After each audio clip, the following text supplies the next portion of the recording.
From out of the west came a man with a quest to wrangle Doug. He's got a powerful stink, and he don't like pink. To wrangle Doug. He's got a rock hard head, and he eats stale bread. To wrangle Doug. To wrangle Doug.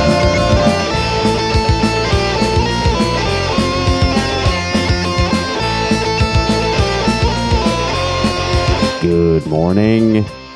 Well, hopefully you're listening to this in the morning. We are recording it in the morning, but it's going to be the following morning for you at the very earliest, listener. You're listening to this, probably 24 hours at least after we record it. Okay, let's get really into the weeds on this. It's a great way to start. Rock Hard Caucus is here, episode 189. Evan told me he just got out of bed.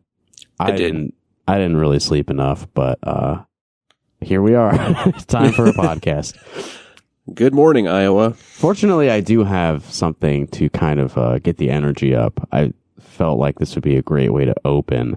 I was sent a tweet by Rob Sand. Actually, I should read what he said first.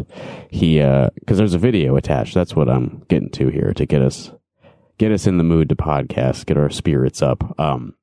Rob posted this yesterday morning on March 7th. I wanted to share a really beautiful moment from last night's Urbandale area Democrats meeting. Urbandale area Democrats. Yeah, it's very specific. I usually forget that Urbandale even exists. It's just kind of like, it's a little area that's kind of like in between West Des Moines and Clive. They have their own area. Well, yeah, so do you think Clive has their own Democratic group, or are they part of the Urbandale area? Maybe. Not sure. Anyway, here's that amazing moment, or whatever he called it. You can see Rob at the podium and several older folks sitting down watching him. For spacious skies, for amber waves of grain, for purple mountains majesty, above the fruited plain. America, God shed his grace on thee. I forgot the next part. I'm not going to join in. I'm not going to join in with you on that one. From sea to shining sea.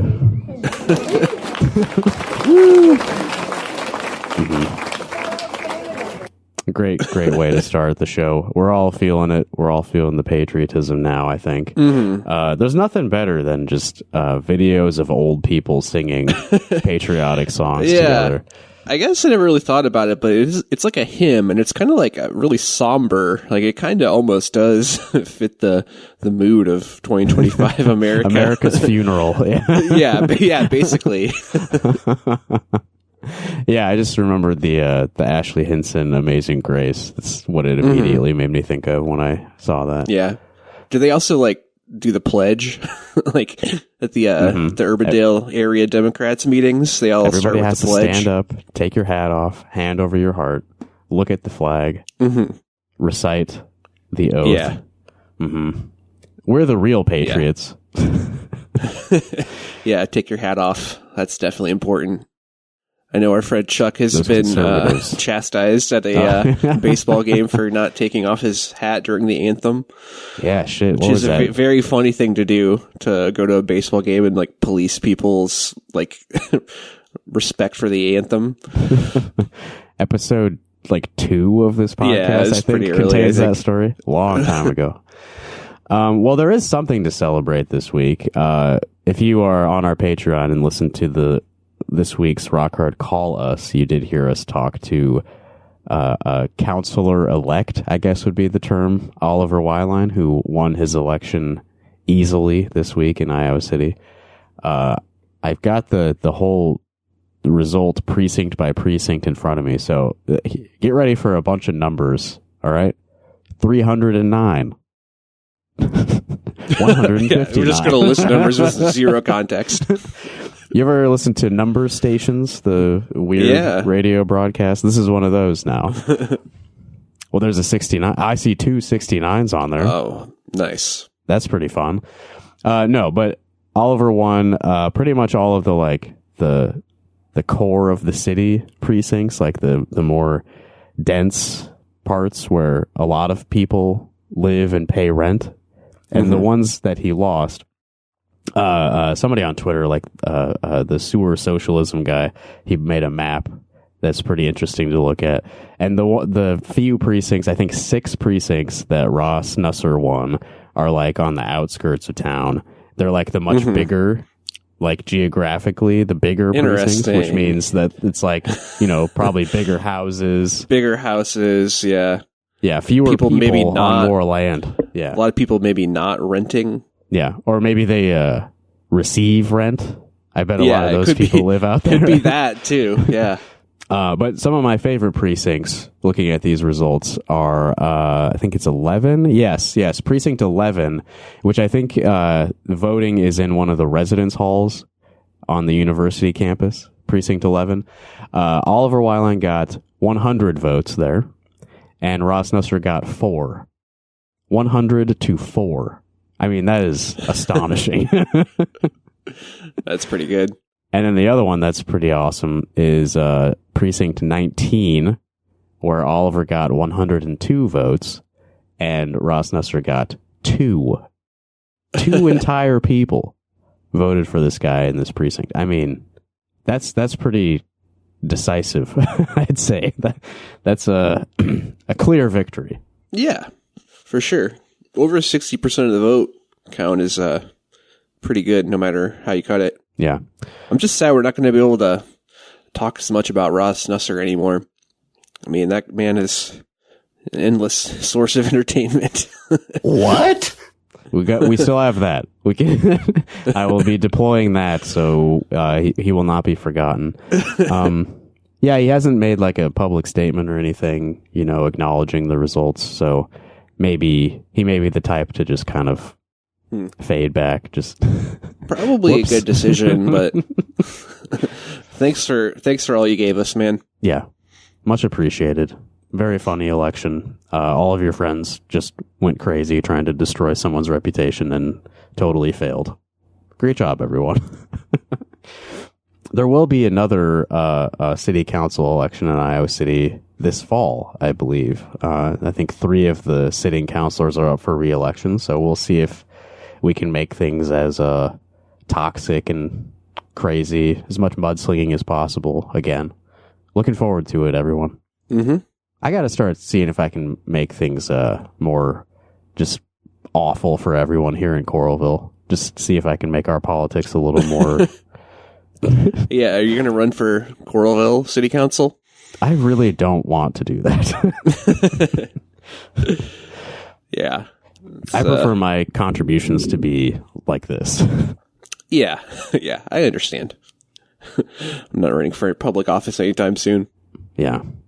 I just have more fun being a guy on the outside who gets to talk as much shit as possible, and I never really suffer any consequences, knock on wood. Yeah, you definitely need to knock on wood. Well, maybe next we should... Well, okay. We can get into serious stuff, or we can talk about one of our senators who likes to have sex. I mean, that's kind of serious, too.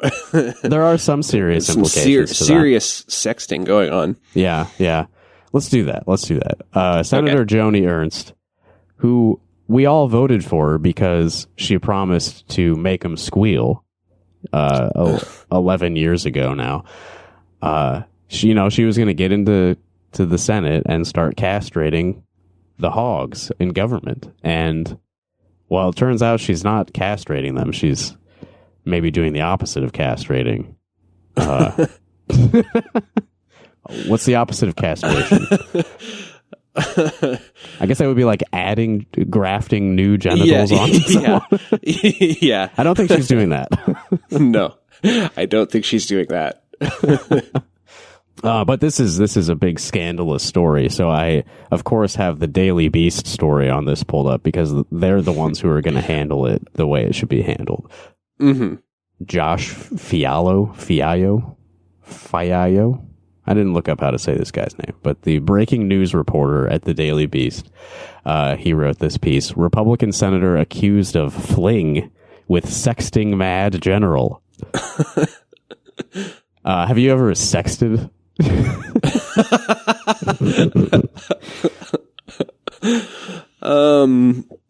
It's not, yeah, a little bit, but it's not like, I don't know. It seems like very childish. It's like very teenage. It's embarrassing. Yeah. It's not really, something that I don't know. I guess people get their kicks many different ways, but yeah, totally. Yeah. It's not like anything I'm interested in. To me, it's like, those are the kind of things you don't want in writing, I feel. Yeah, for sure. You know? Yeah. Because, like, looking back at it, it's like, oh, God. Especially if you're in the government. I mean. Well, yeah, you don't want your sex to be subject to, public records requests and stuff.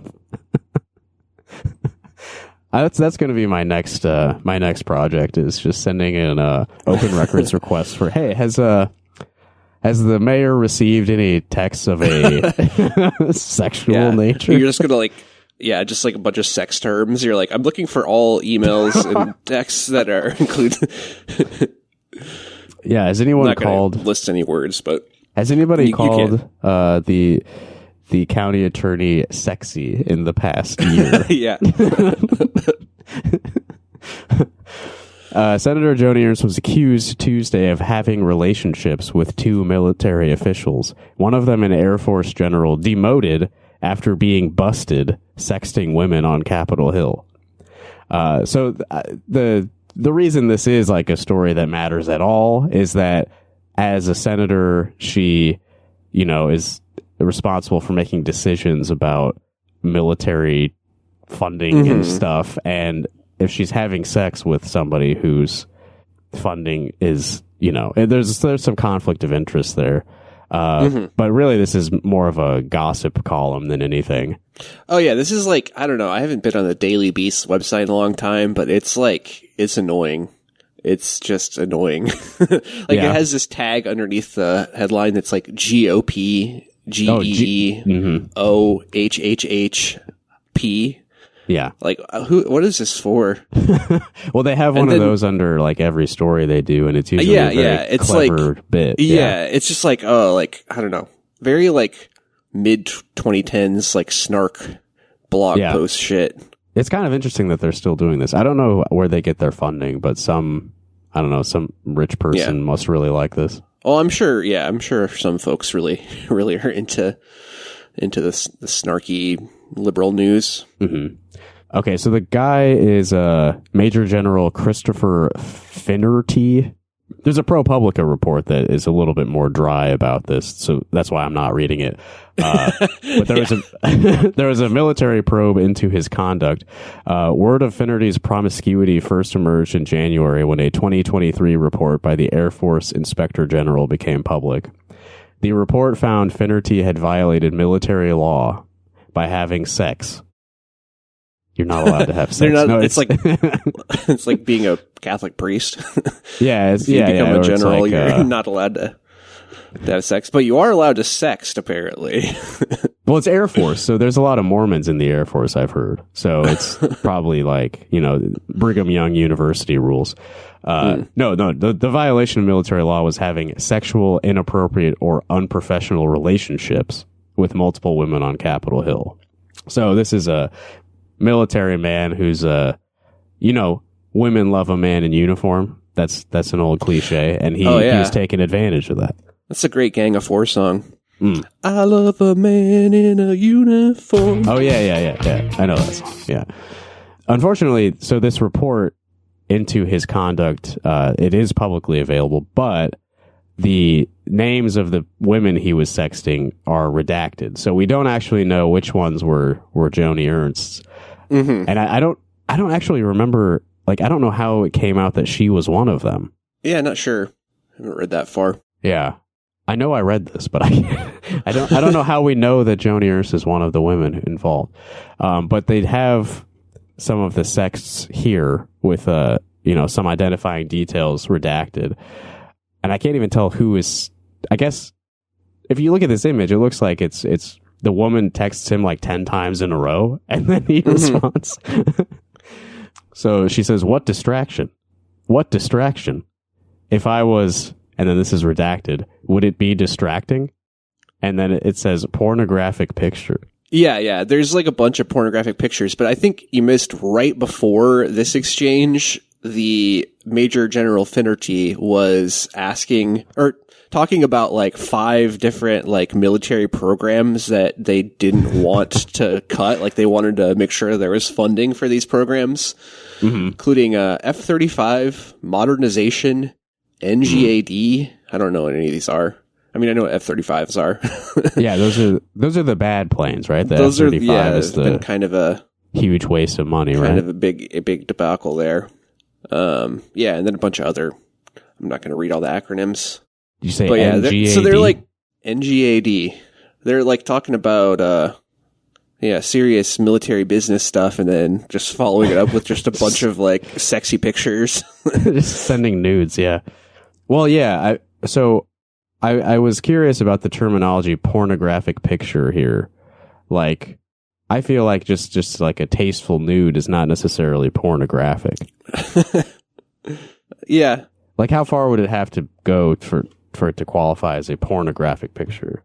Like, is that what they mean? Like, was she just like, is it just like she's naked, or like, was she?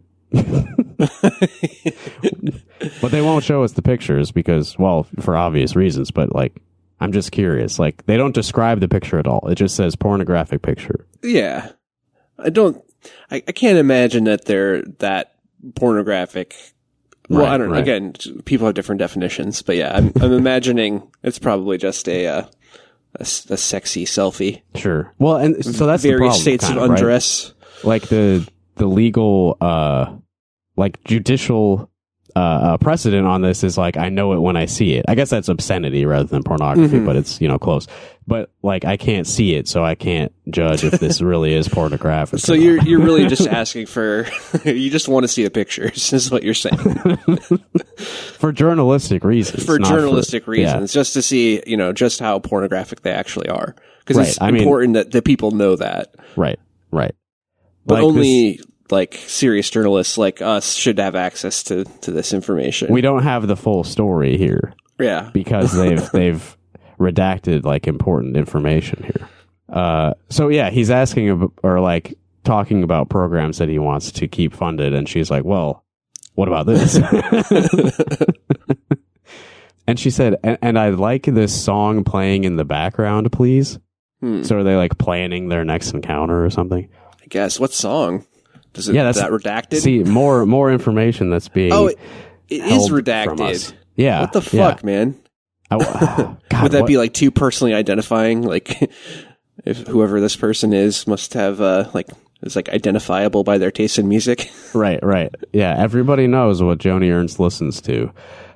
He responds after 2 pornographic pictures. This whole no more sexting didn't last long, huh? And the woman of the photo says, "I thought we clarified this last night. Do you want me to stop?" And Major Finnerty says, "We did. We are in a long pause." And she said, "I'm confused. I thought the sexting was back on." And the Major General says, "It is. Pause on no sexting." Man, This is so confusing. this is so not sexy. Also, it's like, I mean, this guy sex like you would expect a military general to text. Like, it's almost like he's being like honeypotted. Yeah. Yeah, that would be interesting if this was He's a just plot like- to ruin a military man's career. Yeah. But yeah, how much of the texting is just negotiating on how much they should be texting each other? Yeah.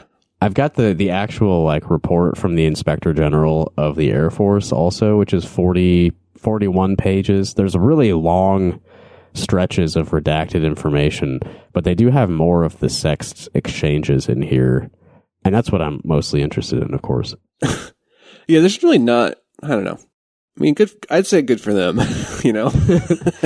Have some fun. Other than maybe the conflict of interest part, right? Yeah, is a little messed up. But well, here's some bits from the Daily Beast. I think it should be illegal for politicians and military officers to send some sexy pictures to each other every once in a while, just for fun.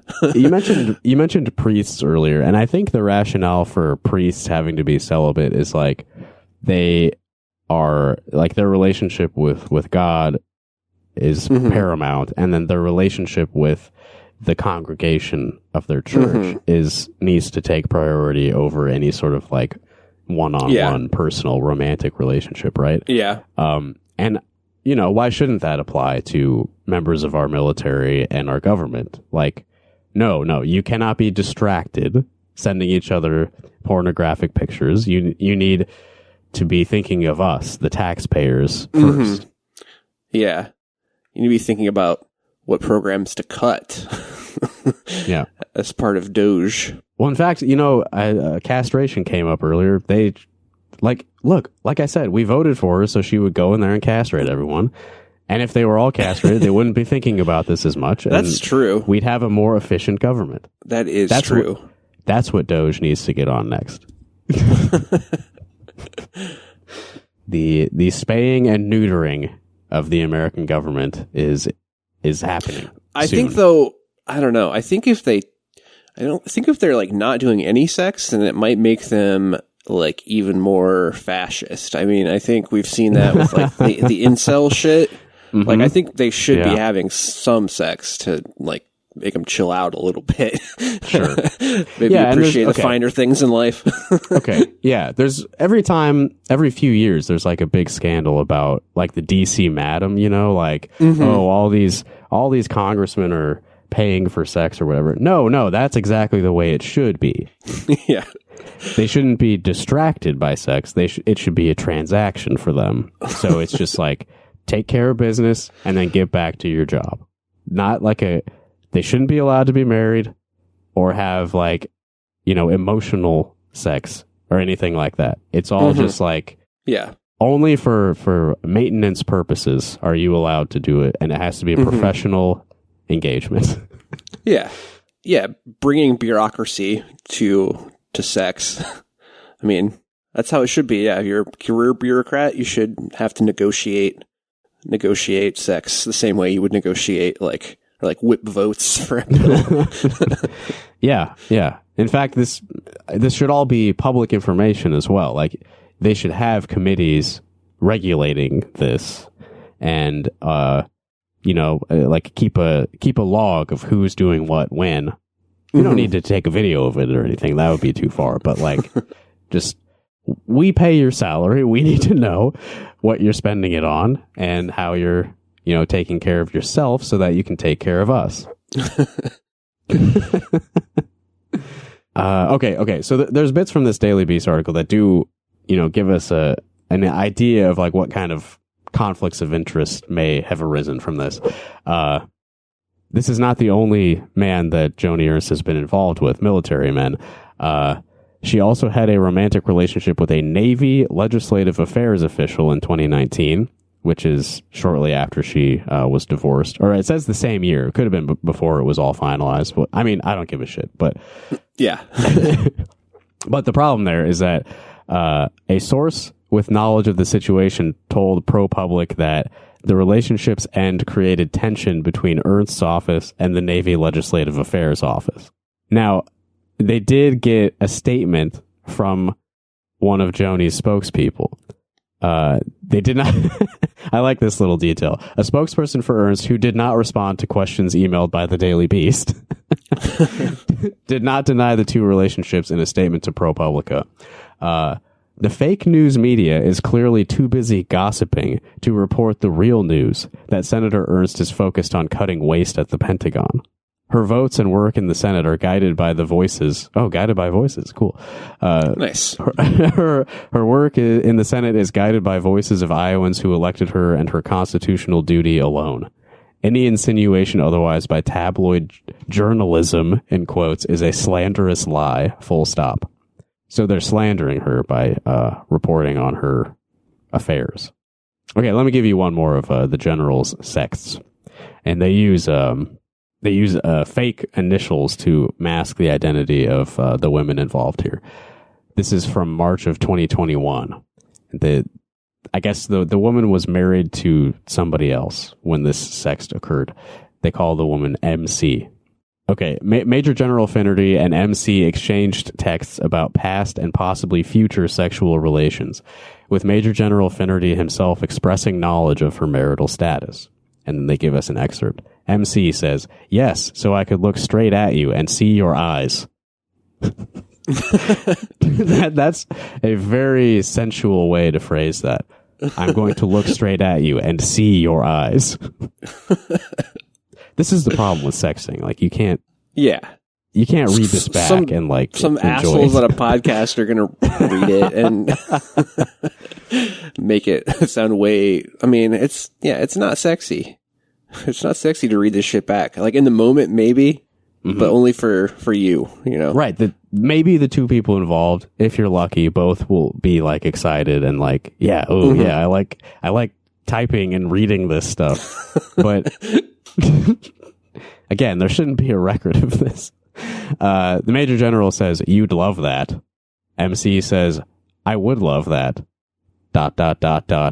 Wouldn't you?" Major General Finnerty says, "Yep." Yep.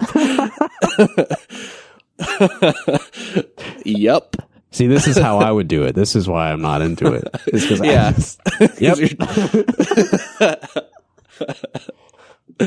Yeah. MC says, "Want to do it again?" Major General Finnerty says, "It would be awesome, but ... Yeah, it looks like 4 periods there. Their ellipses are too long. MC says, "What ... Finnerty says, "You are married." MC says, "Yes, I know. And I would never do anything to cause you any issues." Finnerty, "And I wouldn't cause you issues." So that's, they immediately went from, "Ooh, I want to look at your eyes while we do it," to, "I will not cause you issues."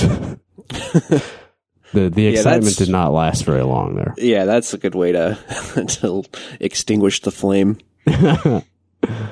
Oh, there's the distracted one.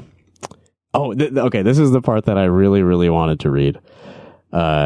He's texting with, I think they don't even use like initials here to identify this person, but all right, something about upcoming travel plans. He's texting somebody about, I guess this is another woman on Capitol Hill. So she says, "I've boarded for DC, should be departing soon." Finnerty, "Okay, I'm on the case. Where are you?" And then she says, and it's redacted. I assume it's like an office. I don't know. Finnerty, "Approved." Woman, "Good day?" Finnerty, something redacted. You sexy thing!" Exclamation point. And then she responds, "Sexier thing." What the fuck? See, you gotta always one up each other. That's what's so fun about sexting. It's sort of like the I love you more thing. Yeah. Very cute. Anyway, this is the kind of shit that they're getting up to in Washington, D.C. It shouldn't be allowed. You know what? I should plug this. If you would like to send us any sexts, it turns out the Rock Hard hotline it can receive text messages. So if you have anything of that nature to send to us, negotiating whether we should pause on sexting, calling each other sexier thing, 319-849-8733 is the number there. So feel free to fire off a few sexts to us, and maybe we'll read them on air.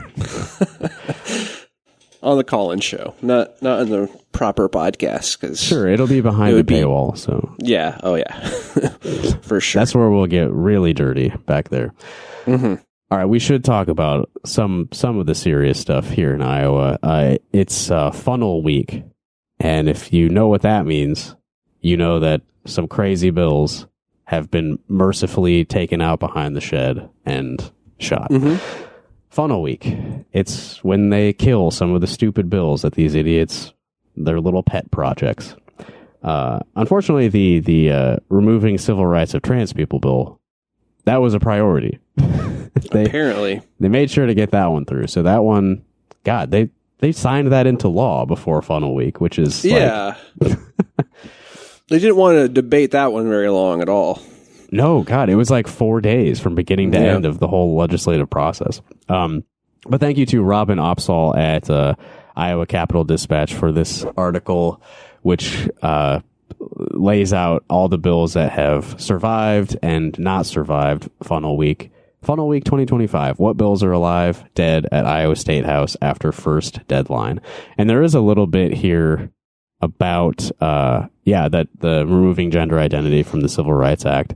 This is the only piece of legislation that has passed and been signed by the governor in this legislative session. Yeah, first subcommittee hearing was February 24th, and it was signed into law on the 28th. This is so important to them. So ridiculous.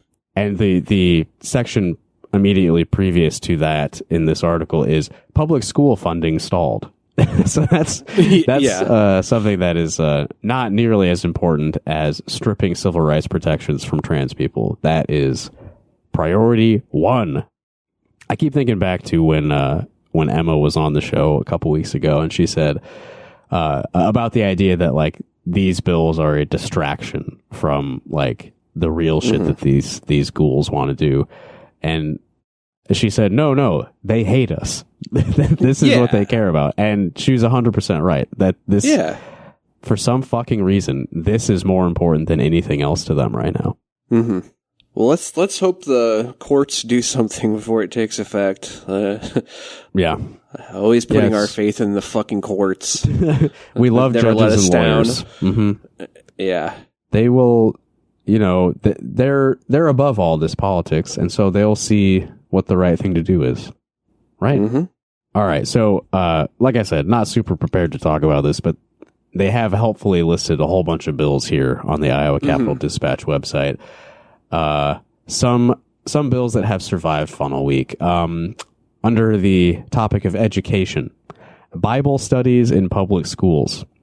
The education committees in both the House and Senate approved legislation related to elective social studies courses in Iowa public high schools on the Bible.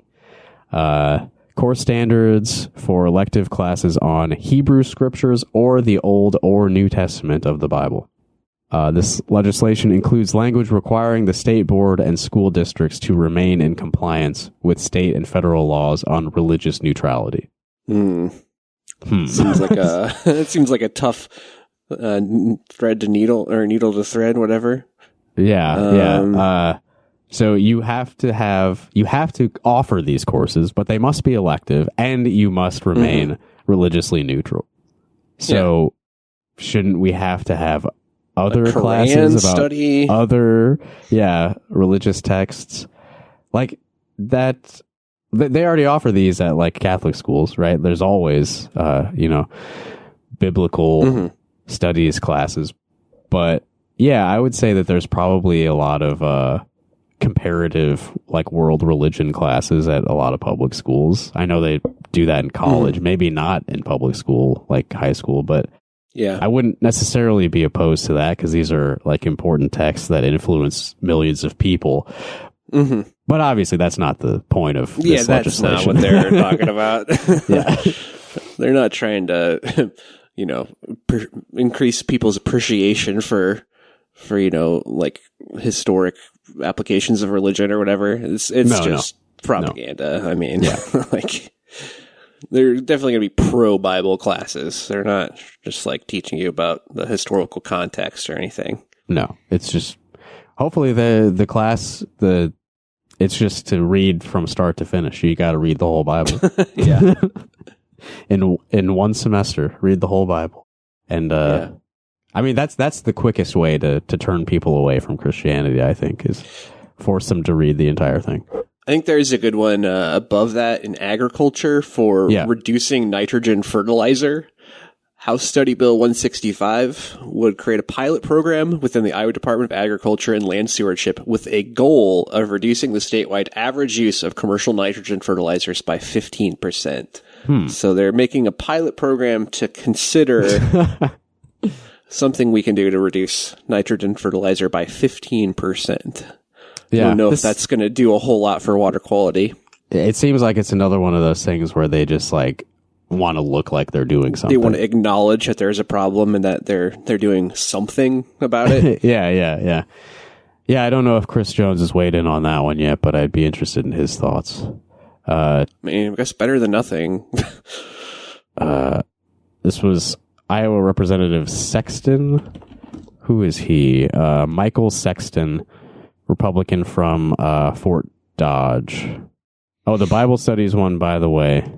This is in both houses, as I said, Senate and House. Who brought this forward?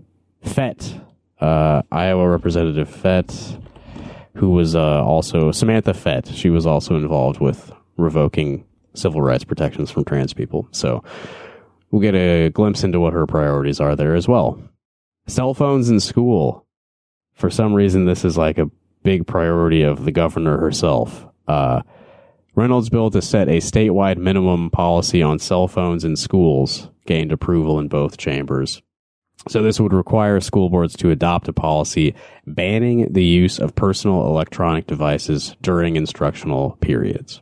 Isn't this a thing for Rob Sand too? Like, I know he posted like a Quillette article about like restricting people's access or restricting kids' access to social media or something. Yeah, this is a tough one because it's like you can't really put the toothpaste back in the tube. I don't think we're going to solve this problem with restrictions on personal, individual behavior, right? Mm-hmm. Like the problem really is these massive companies with their ad incentives and algorithms. Like we need to shut down like Meta and X and shit. Like, yeah.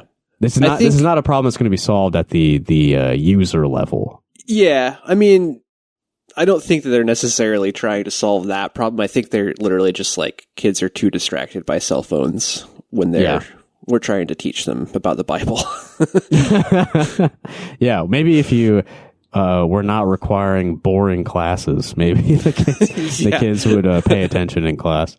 Yeah, I don't know. I mean, obviously and it's not going to be, like we read earlier, they did not pass a bill on school funding. That has stalled. So that's not going to help either. You need to be like paying the teachers and funding the schools. Otherwise, it's just going to be like cell phone daycare. Yeah, for sure. I mean, I don't know. I'm agnostic on this. Yeah, I don't really know what the right thing to do here is. Like, obviously, it's going to be a problem for a lot of kids. And I think a lot of kids probably can handle it fine, too. I don't know. Yeah. They're also part of these bills is students in middle school would be required to take a effects of social media training. I guess the real problem with that is like these kids understand social media better than the people who would be instructing them. Absolutely. I mean, that was even a thing when we were in school, like MySpace. There's definitely knew some people getting up to some bullying hijinks on social media back in the day, and definitely it was a topic of discussion, like among teachers and stuff. Yeah.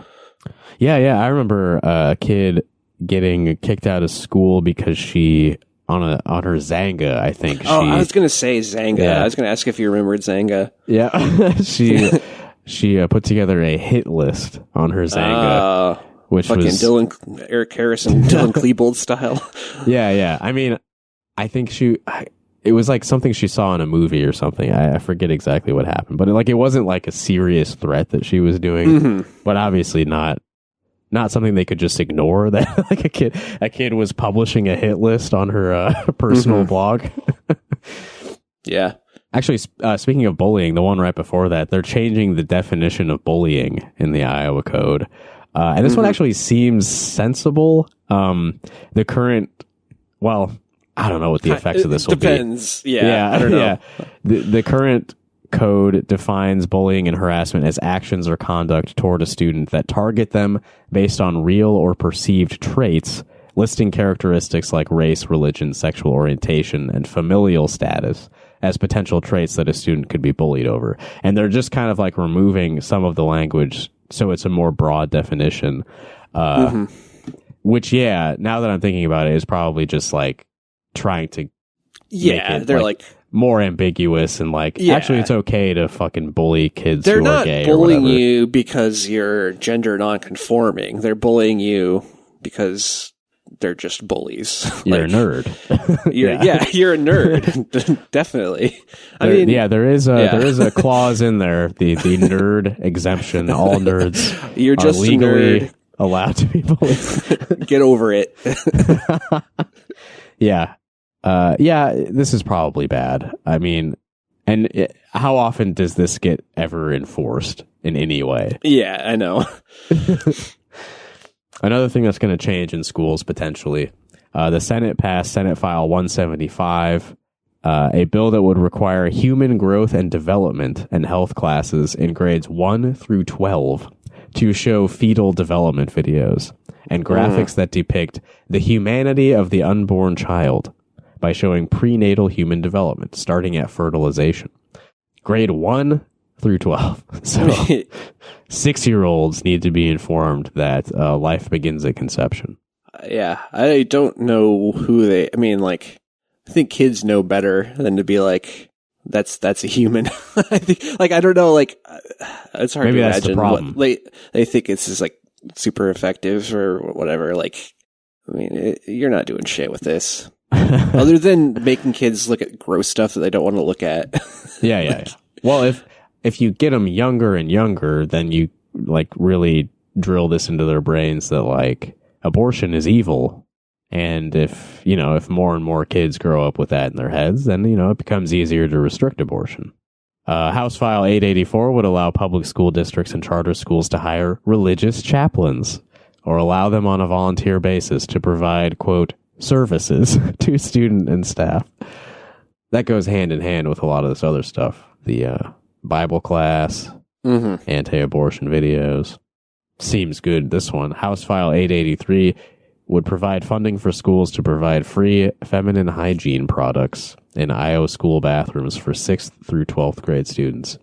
Now, the thing that they gotta find a sneaky way to get this in here. The tampons and pads need to be in all bathrooms. That's what's really going to drive people crazy. If they got tampons in the boys' bathroom, it's time to freak out and abolish the Department of Education. I mean, they weren't already doing that. I guess that's not a bad one, but I'm guessing that anytime that you find those products in the bathroom, it's somebody took the initiative to make it happen, and this is actually providing state funding for it, which is probably a step in the right direction. Yeah. Although they're probably only doing it in an effort to more clearly segregate the sexes and be more rigid in their binary thinking. But at least some kids are going to get free tampons. Oh yeah, this reminds me of an incident that happened when I was in grade school when we did sex education stuff. They split the boys and the girls up, and then they gave the boys deodorant, and then they gave the girls tampons. And I was bullied by a girl who she got a tampon and put it in my backpack and said, "These are for the girls."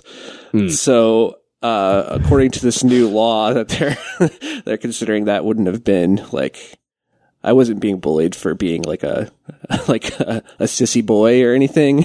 Yeah. I was just being bullied because I was a nerd, which I was kind of both, but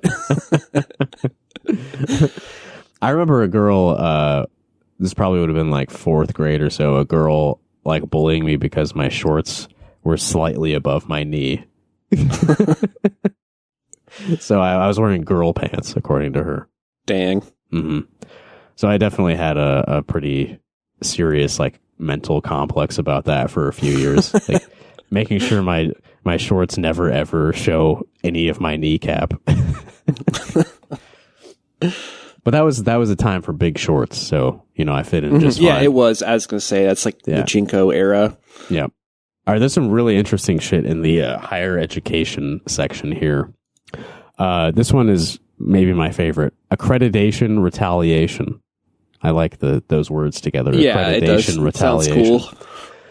House File 295 would bar national accrediting agencies from taking negative actions against state universities for refusing to defy state law or for following the law.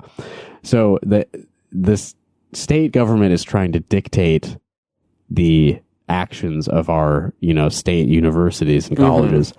And they're now passing a state law to prevent national accrediting agencies from, revoking accreditation from schools that are forced to comply with like dumbass laws. Yeah. If authorized by the Attorney General, universities that have seen such actions taken against them would have the option to file a civil suit against the agency. So this is sort of like, to me, this sounds like a kind of like higher education civil war scenario. Like, yeah, there's going to be a bunch of like states passing laws to make their state-funded universities into like Christian nationalism indoctrination programs, and like national education accreditation agencies and shit are going to be like, well, you're not really teaching anything useful anymore, so you're kind of not a college now. And so we're going to have they're going to come up with their own accreditation agencies, which I'm sure already exist for like religious schools. Yeah. And we're going to have like two different zones of like higher education. Of course, we got separate bills on DEI in public universities, private universities, and community colleges. Stupid across the board, of course, but it seems crazy to me that they can pass laws about private universities. Right. Like, how do you have any say in their policies? Right. Well, okay. It's because, here, I'll read the DEI in private universities, which is House File 854. Would prohibit private universities from opening, funding, or otherwise maintaining offices of diversity, equity, and inclusion as a prerequisite for participation in the Iowa tuition grant program. That's how they have some leverage there. Yep.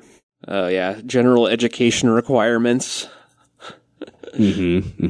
Requiring Iowa's public universities include requirements to take courses in English and composition, math and statistics, natural and social sciences, a world language, the humanities, Western heritage, and American heritage. There we go.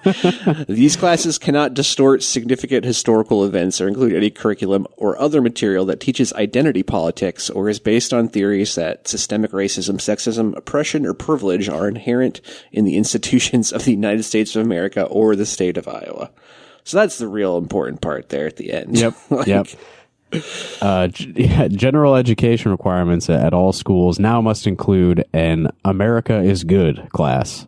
Gen eds are already such a pain in the ass. If you're going to school for like a specific thing, like I had to take, I took a couple like government classes when I was going to music school, and it's like, okay, I'll write a fucking paper about nuclear proliferation.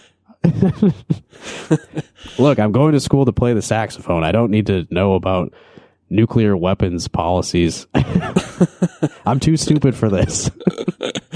But yes, those are the people who must be funneled into the America is Good classes, because those are the types of people who are probably going to, dissent from the agenda. This is my favorite one.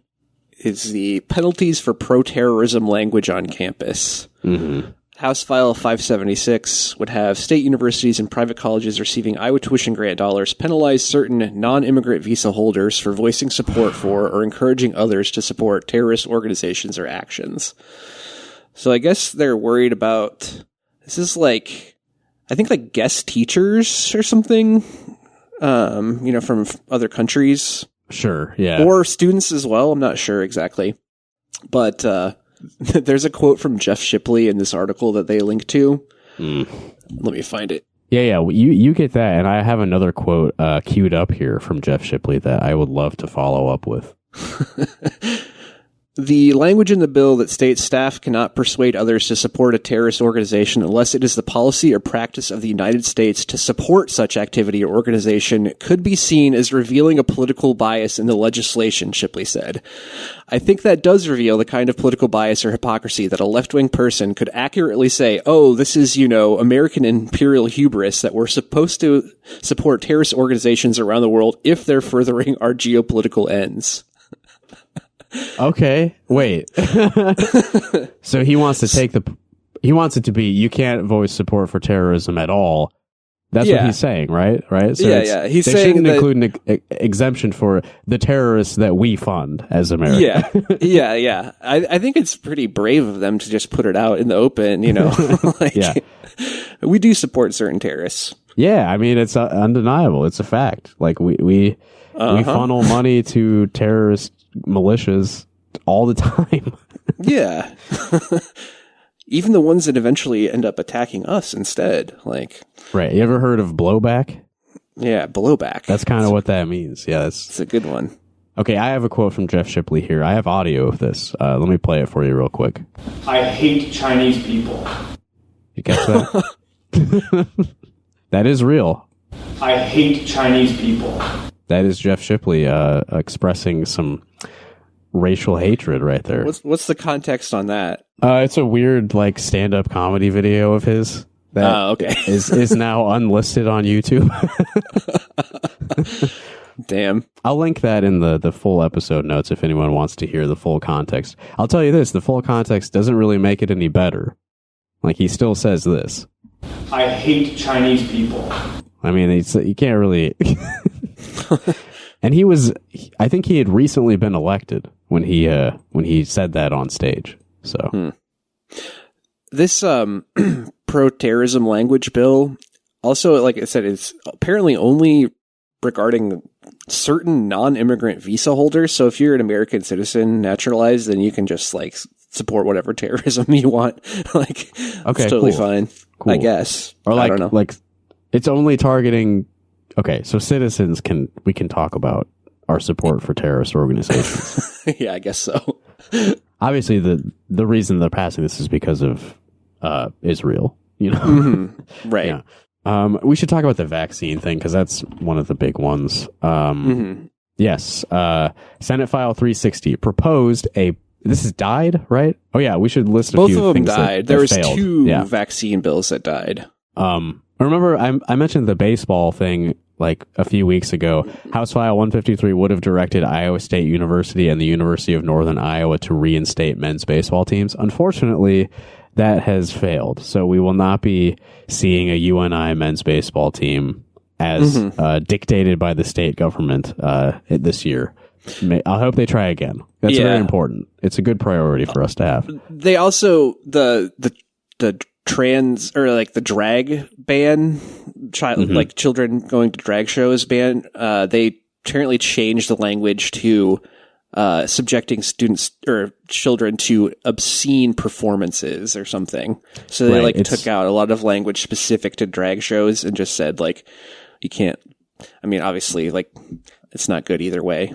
Right. The definition of obscenity, that's very cut and dry. Very clear and cut and dry. Yeah. I know it when I see it. Unfortunately, depends on who's seeing it.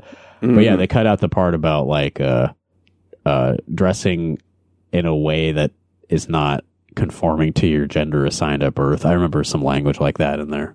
Mm-hmm. But this vaccine one, Senate File 360 proposed a ban on healthcare providers administering gene-based vaccines, like the Pfizer and Moderna mRNA COVID vaccines. Under the proposal, healthcare providers who administered vaccines that use nucleic acids would face punishments of a misdemeanor charge and a fine of $500 for each violation. Very kooky shit. Kind of, I'm glad it failed, but Jesus, this shouldn't even be, not even be considered that our state should be banning the COVID vaccine. Yeah. And also all prominent vaccine research is being funneled into mRNA vaccines. Right. It's the most promising technology we have.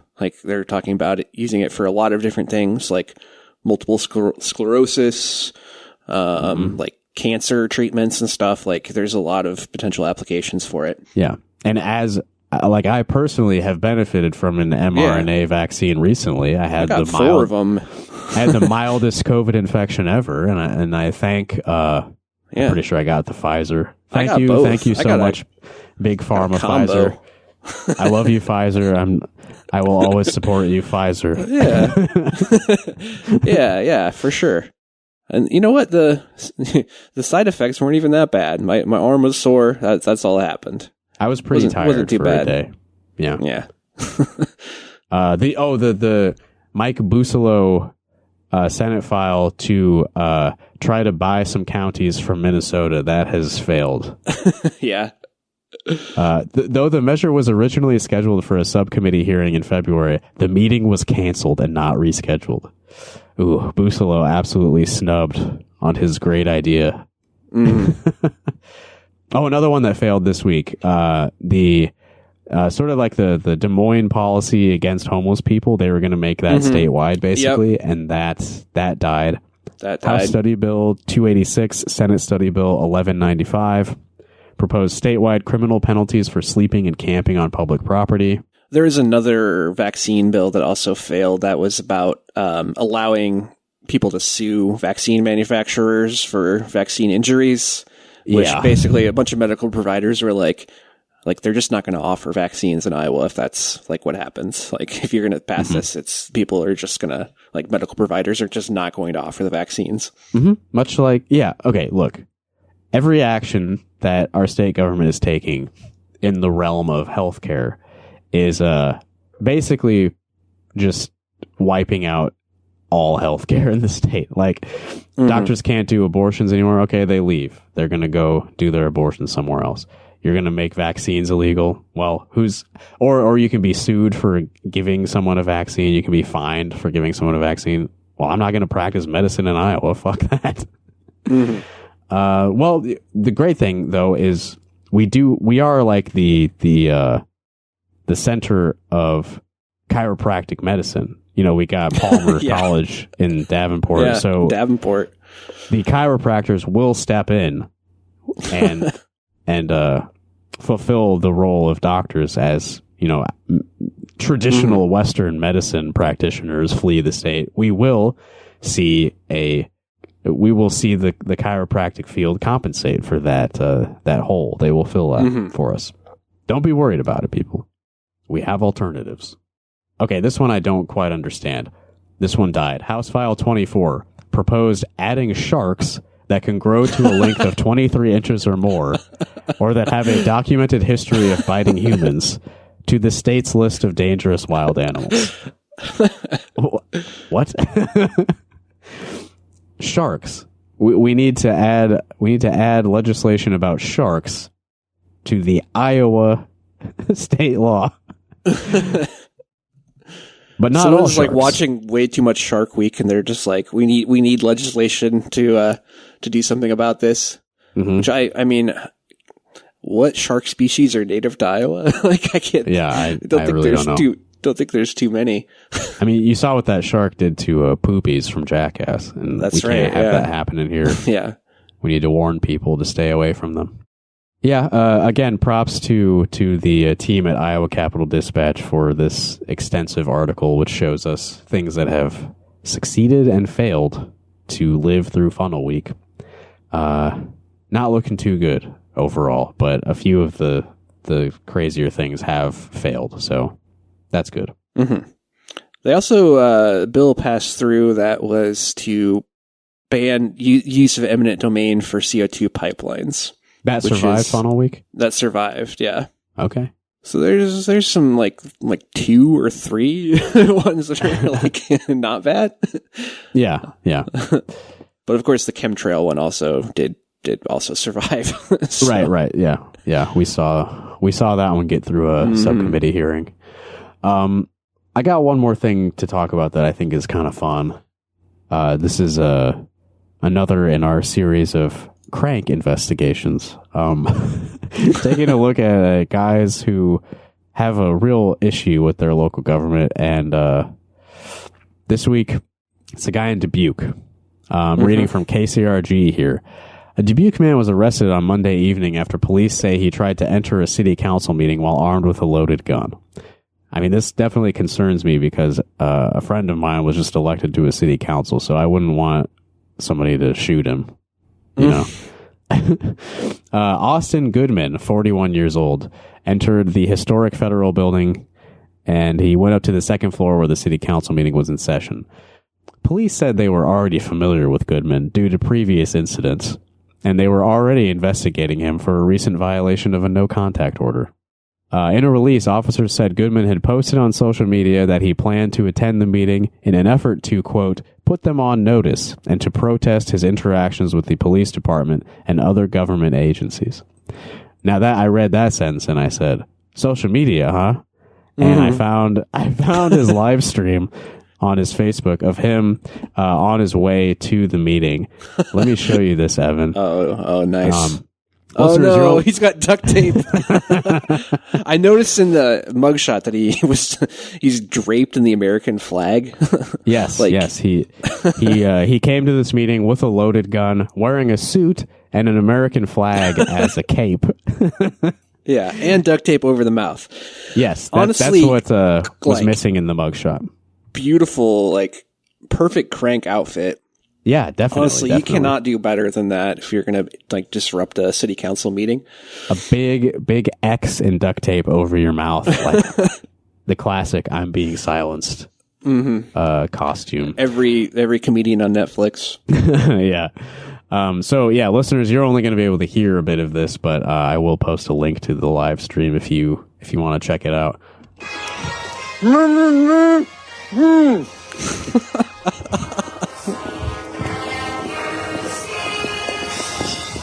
So he's got some kind of speaker playing. Oh man, that's even better. That's another fucking accessory to his outfit. Yeah, shitty Bluetooth speaker blasting the national anthem. Oh man, while you mumble with your duct tape on your mouth. So I'm going to skip ahead a bit to where he comes into the building here. And I could not see this prior to him entering, but I guess he was walking two dogs into the building as well. So those are service dogs. Yeah. He needs two of them. Yeah. Very wolf-like dogs. I think one was a German Shepherd. Sir, you know what the city council meeting is? The city council meeting? All right, let me get to his arrest here. He goes up in the elevator. He gets stopped by the cops here. Hey! I'm under arrest, okay. Take it from me, it's right here on my right. All right. The phone is still live streaming, but it's pointed at the ceiling. Always a great moment, and any cranks exposing the government live stream. And then I don't know who this guy is. I'm talking. I guess this is one of the cops picking up his phone. We're going to inventory. You're doing that? Look at that, guys. Freedom of speech is a crime in America. I'm in the federal building here in Dubuque, Iowa. I'm being arrested for calling out the corruption in Dubuque, Iowa. This is happening right now. Hey, apparently a no contact order is prior restraint communication. Keep following me right now. Dubuque police are fucking tyrants. Dubuque police are fucking tyrants because I'm violating a no contact order and bringing a loaded gun into a city council meeting. I mean, I don't doubt that they are, but totally. Not the right way to go about it. Yeah, I'm surprised he was so compliant with being arrested. He's like, okay, I'm under arrest. I don't know what happened to the dogs either. It's kind of a really chaotic video. I don't know what the fuck's going on here. Like, is that like a friend of his who picks up the phone and films the arrest? Or was it one of the cops? I don't understand what happened at the end there. But the show must go on, so they kept the stream going. Yeah, they kept the stream going.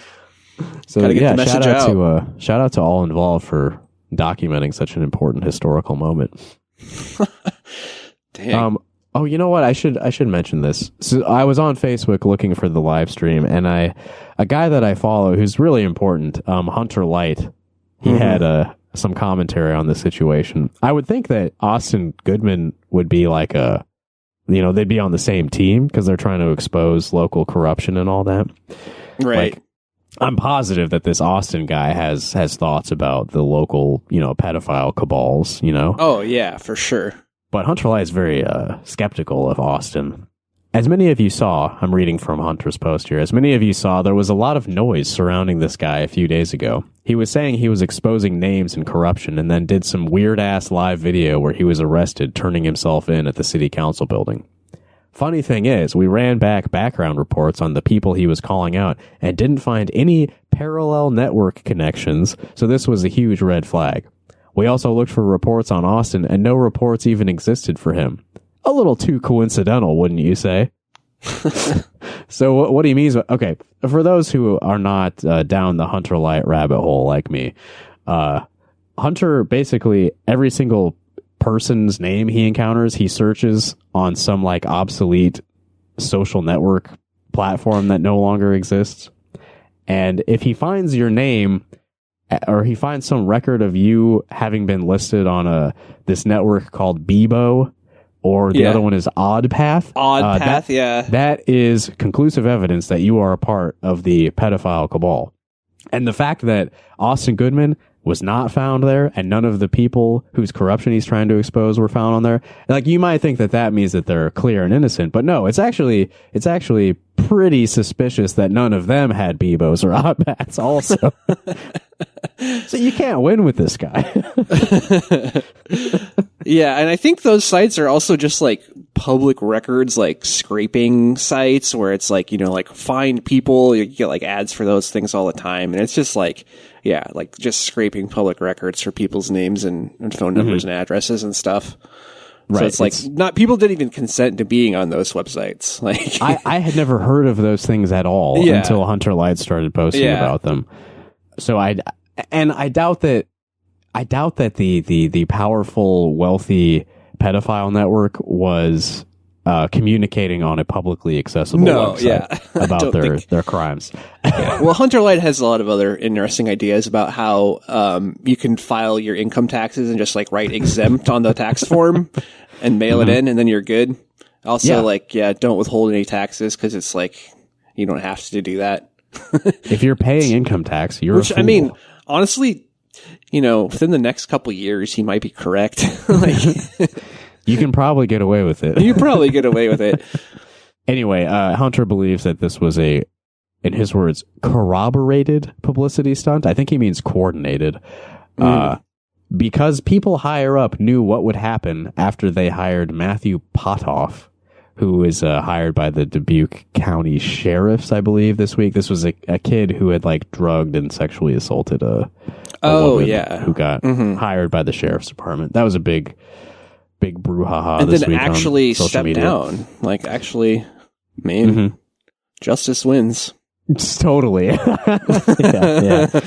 Yeah. This rapist kid, I guess, was shamed or threatened enough on social media to decide to just voluntarily resign after being hired. Yeah. I guess that's the best you can hope for sometimes. Hunter Light also posted, I started just reading his posts after this. He posted a picture of some food he was eating at McDonald's, which was 2 10-piece nuggets, large fries, and a Diet Coke. That's a lot of nuggets, 20 nuggets. That's a lot of nuggets. Yeah. A pivotal week to remember in Iowa ended up with a cop coincidentally pulling someone over right outside the window of the seat I always sit at in McDonald's. So he's eating a lot of McDonald's, and he has his own spot at the local McDonald's. Like he's a regular, and they know to keep that table open for him. And the cops know this, and they pulled someone over right in front of him as a message. For anyone who's like at all intrigued by this, I recommend the website whoishunterlight.org to learn more about this man's identity and activities. Well, with that, we should probably wrap up today's episode of Rock Hard Caucus. Thank you, Evan, for enjoying the bounty of news this week. I'm all woken up now. I'm all woked up. Yes. High energy. We listened to America the Beautiful sung by a group of elderly liberals, and it was a great way to start. We ended up with a video of a man's arrest. Things to plug this week. Always, we're going to keep plugging the Iowa Trans Mutual Aid Fund because our state is quite literally revoking their rights, and so they will need some funds to counteract that.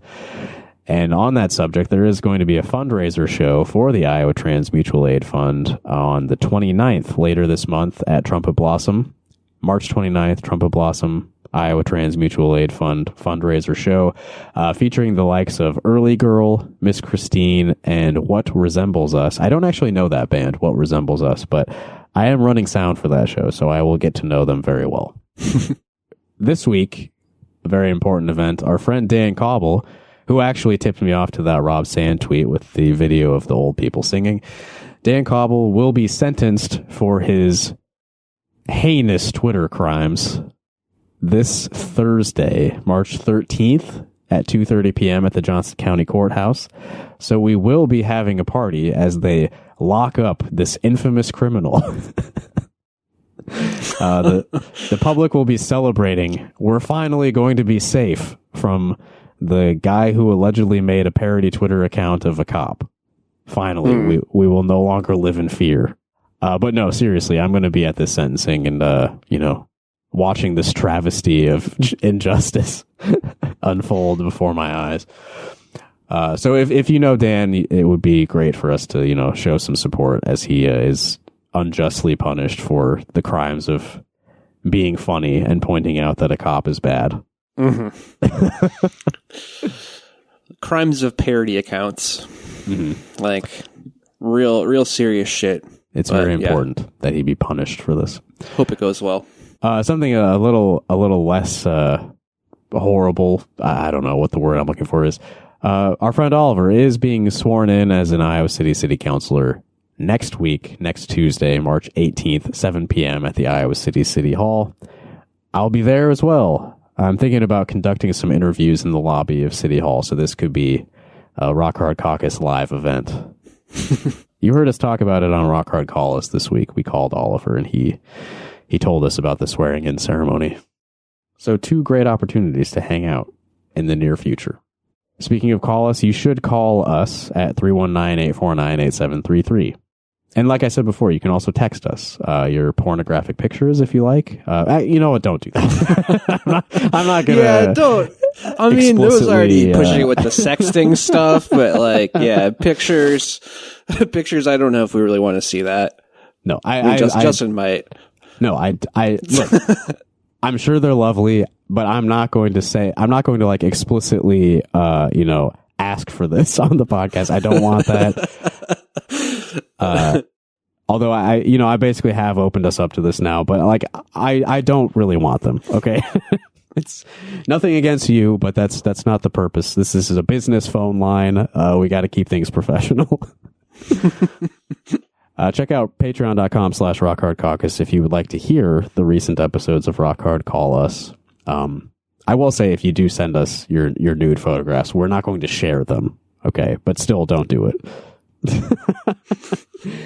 And as we always do, we're going to end with some music by some Iowa musicians. There's a new Haploid album, which I confess I have not had time to listen to in full yet, but Haploid are good friends of ours. So we're going to end with a track from their new album, Free Time. The song is called Thrush, and you can go check it out for yourself at haploid.bandcamp.com. The O in Haploid is a 0. That's how you can find that. I believe it's a final Haploid album as well. I think that is the case. Some people are moving to different areas of the state. They're moving to Dubuque. So. Yeah. Mm-hmm. Well, couple. Yeah. Anyway, they're going to be getting themselves arrested at the Dubuque federal building. They're moving to Dubuque to expose the corruption. But yeah, we love Haploid. So here's some Haploid to close things out. Thanks for listening, everybody, and we'll see you next time.